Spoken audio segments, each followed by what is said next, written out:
Hello everyone. तो friends, blood का ये पार्ट 2 है और इसमें हम ब्लड क्लॉटिंग और ब्लड ग्रुप के बारे में पढ़ने वाले हैं।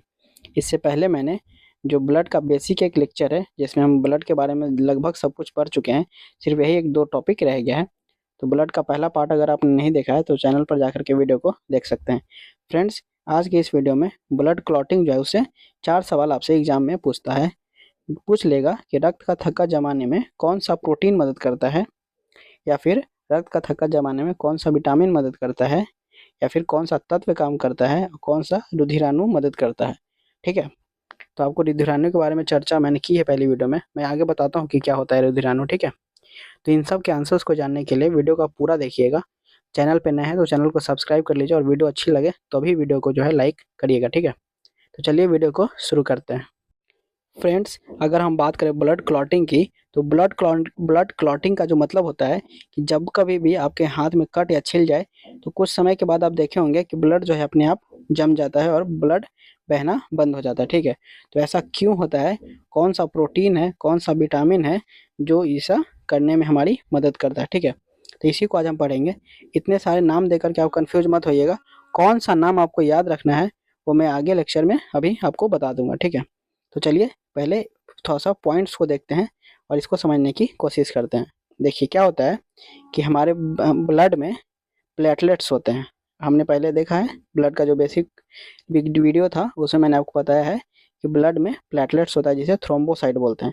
जब कहीं भी छिल जाए तो ब्लड के साथ ब्लड प्लेटलेट्स भी बाहर आता है।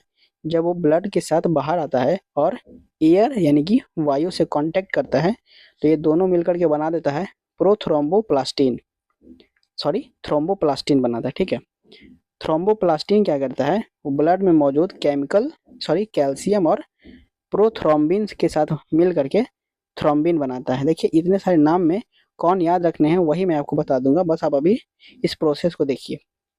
अब ये जो थ्रोम्बिन है वो फाइब्रिनोजेन के साथ मिल करके बनाता है फाइब्रिन, और ये फाइब्रिन जो है एक छलनी जैसा होता है। ठीक है, छलनी के आकार का होता है, कुछ इस तरीके का होता है। ये जो फाइब्रिन है रक्त रुधिराणु के साथ मिलकर के रक्त का थक्का जमाता है। अब यहाँ पे देखिए आपको कौन कौन सी बातें याद रखनी है और क्या समझने की जरूरत है। सबसे पहले आप ऐसा समझिए कि ये जो फाइब्रिनोजेन है एक तरीके का चलनी है। ठीक है, चलनी या छलनी जो भी आप बोलते हो, छलनी जैसा है। इसमें जब आप ब्लड को छानेंगे तो ब्लड प्लाज्मा तो लिक्विड फॉर्म में होता है, वो गिर जाएगा। ये जो रक्त रुधिराणु है इसमें 3 चीजें आप मैंने आपको बताई थी, होता है आरबीसी, डब्ल्यूबीसी और प्लेटलेट्स। ठीक है, तो ये तीनों चीजें तो छनेंगी नहीं, तो यही तीनों चीजें वहां पर फंस जाती है।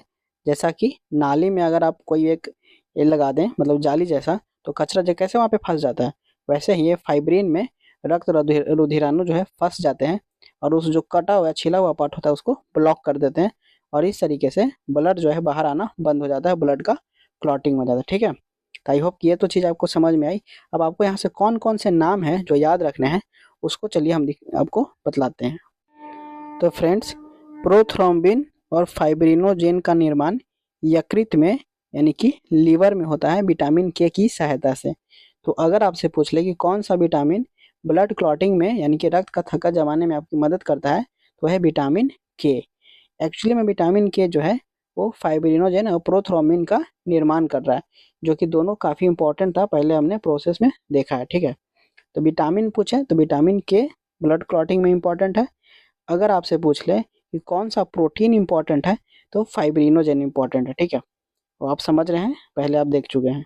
अगर आपसे पूछ ले कि कौन सा एलिमेंट या फिर मेटल इंपॉर्टेंट है ब्लड क्लॉटिंग में, तो कैल्शियम इंपॉर्टेंट है। ठीक है, वो भी आपने देखा और स्क्रीनशॉट पे आप देख रहे हैं कि कैल्शियम की इंपॉर्टेंस है ब्लड क्लॉटिंग में। ठीक है, अगर आपसे पूछ ले कि कौन सा ब्लड कैप्सूल्स इंपॉर्टेंट है, तो देखिए ब्लड कैप्सूल्स में 3 चीज़ें होती है ना, डब्ल्यूबीसी, आरबीसी और प्लेटलेट्स।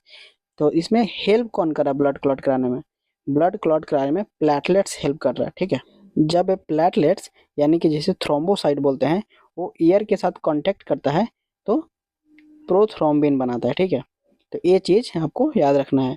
तो क्या कौन कौन सी चीज़ें इंपॉर्टेंट है, विटामिन के, फाइब्रिनोजेन, प्रोटीन, एलिमेंट्स में कैल्शियम और ब्लड कैप्सूल्स में प्लेटलेट्स इंपॉर्टेंट है। इसीलिए ये चारों नाम आपके लिए इंपॉर्टेंट है और इनका जो फंक्शन है वो भी आप याद रखिएगा। ठीक है, तो यहाँ तक था अपना ब्लड क्लॉट। ब्लड क्लॉटिंग की जितनी भी इंपॉर्टेंट बातें हैं वो मैंने आपको बता दिया। ठीक है, अब हम पढ़ते हैं ब्लड ग्रुप। और फ्रेंड्स ब्लड ग्रुप में हम उतनी ही चीज़ें पढ़ेंगे जो आपको जानने की ज़रूरत है, जो वनडे एग्जाम्स के हिसाब से आपको पूछता है। बहुत ज़्यादा डिटेल में हम नहीं जाएंगे। तो ब्लड ग्रुप्स की अगर खोज किसने की पूछ ले तो वैज्ञानिक का नाम है कार्ल लैंडस्टीन। ठीक है, कार्ल लैंडस्टीन 1900 ईस्वी में ब्लड ग्रुप की खोज करते हैं। और हर व्यक्ति का जो ब्लड है एक दूसरे से अलग होता है। वो कौन से बेसिस पे अलग होता है, तो हर ब्लड में क्या होता है, एंटीजन होता है। और उसके बेसिस पे जो है ब्लड ग्रुप्स को 4 अलग अलग भागों में बांटा गया है।